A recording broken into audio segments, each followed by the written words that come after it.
Hello and welcome. This video is brought to you by the StreamingAdvisor.com. Tailor your entertainment with streaming.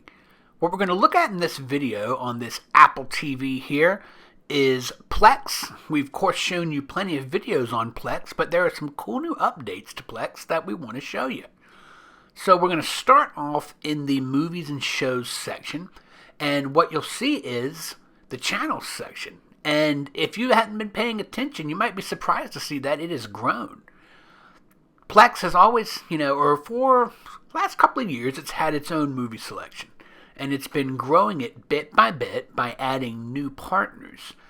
And what it's been able to do by adding these new partners, of course, is get more content libraries. That's where the channels come in. What the channels are is direct links to the kinds of content that it is carrying. So you see, familiar names like Crackle. But you even have stuff like, the BBC, major motion picture studios. And what you're able to do with that then is zero directly in on the content from the provider itself. So, you can jump in and if you got a fix for some British TV, you can find it right there. It also makes suggestions based on, what you're watching. It might not necessarily be from the BBC. We got a cooking show here. And, of course, we've got, recommendation of the Crimean War. What's it good for, right? So, we're going to go on and take a look at some other things that are out there. Let's take a look at maybe, let's see, what's Magnolia Pictures got on them? Now, you might recognize these movies. The interesting thing about these free movie things that have been coming up all over the internet is that a lot of this stuff used to be what populated Netflix, if you remember. When Netflix first started doing streaming, it had a lot of things that maybe you didn't recognize. You can still search within the movies section. So let's see if Crimean War comes up when we look for a war here. Let's see. Does not look like it's in the first group of things. No big deal. But in general, you can always find something to watch with this feature.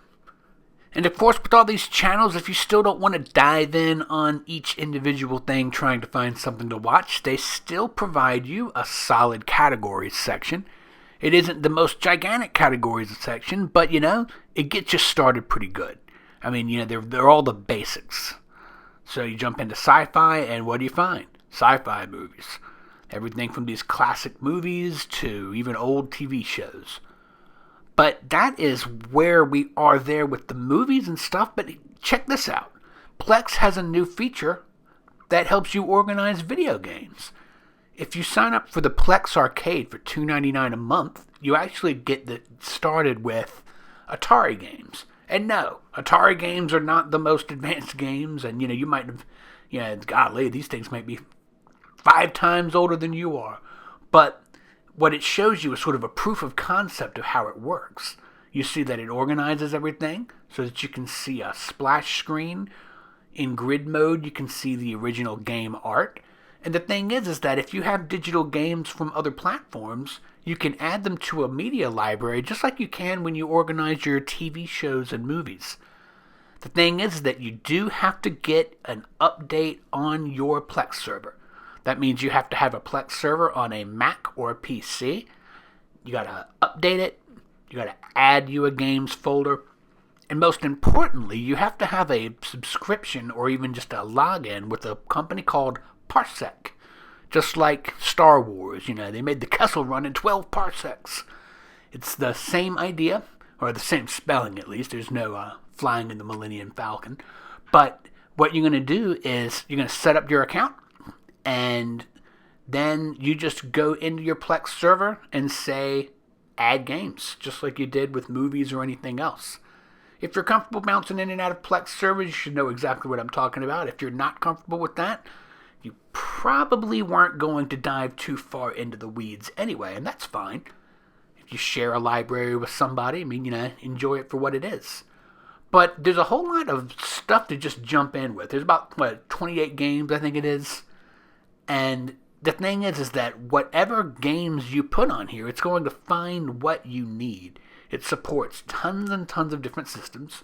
If you have your ROM set up, anything like that, give it a try, start a folder, link it up with your games, and it'll organize them all by year, by genre, and any other way that it can find to help you choose and play things.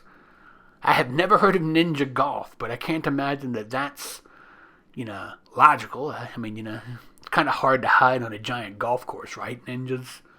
But regardless, that is what's new with Plex. New channels, new organizational systems, and a cool new game engine that you should give it a shot. They have a 7-day preview for the actual arcade, so you can try it out, worry-free, cost-free, and see what you can enjoy. Now, very important, in order to access these games, you need to either be using a PC or a Mac, or Android TV, or Apple TV. Those 4 platforms will let you jump in and play games. They are compatible with multiple controllers, so if you already have a USB or a dongle controller or something like that, it should work just fine. Just plug it in and get it started. You can use a keyboard, but that gets a lot more challenging. I played a little bit of Asteroids and could basically only go straight or disappear. So, that was a little bit challenging. But in general, this is a cool little feature, and it's worth checking out. And if you don't like it, cancel it. But this is sort of an answer to those people who want to play some retro games and just kill time. I think we could all use a little fun, a little bit of retro fun at that. So that's that. I hope you found that helpful. If you did, please subscribe and share this video with your friends. As always, I'm Ryan Downey, the Streaming Advisor. Stream on, my friends.